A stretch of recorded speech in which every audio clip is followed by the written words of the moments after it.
ඉතින් සිංහල බෞද්ධ වුණාට මම කවදාවත් එක ආගමකට විතරක් සීමා වුණු කෙනෙක් නෙමෙයි.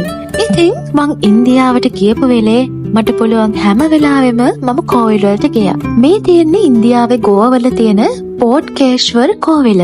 බෝඩ්කේශ්වර් දෙවියන්ගේ භක්තිකයන් දැඩිව විශ්වාස කරන දෙයක් තමයි තමන් ඉල්ලන ඕනම ප්‍රාර්ථනාවක් පාරයක් මේ දෙවියන් ඉෂ්ට කරලා දෙන බව.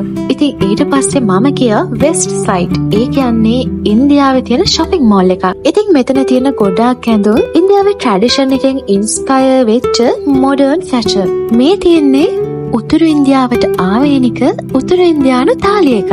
ඉතින් මේකේ බත් වලට වඩා නාන්, ඒ කියන්නේ රොටි මුල් කරගෙන තිබීම සහ ජීරා රයිස් වලට තමයි ප්‍රධාන තැනක් දෙන්නේ. ඒ වගේමයි උතුරු ඉන්දියානු ක්‍රමයට හදපු පනීර්, දාල් සහ මසාලා එළවලු කරි අඩංගු වෙනවා. කෑම එකේ සැර ගතිය සමබර කරන්න මේ කිරි, අච්චාරු, සලාද සහ යනි රස අතුරුපසක් විදියට ගොලාබ් ජමුන් එකතු කරලා තියෙනවා. දකුණු ඉන්දියාවේ කෙසෙල් කොලයක් උඩට දාලා පිළිගන්නවට උතුරු ඉන්දියානු සම්ප්‍රදායට අනුව ලෝහ තැටිවල බහා තමයි මේ ආහාර වර්ග පිළිගන්නන්නේ. යටත් විජිත සමයේ ඉඳන් එන පෘතුගීසි පුඩින් එකක් කියන්නේ හරිම රසවත් ආහාරයක්. පෘතුගීසි භාෂාවෙන් කිව්වොත් සොඩුරා.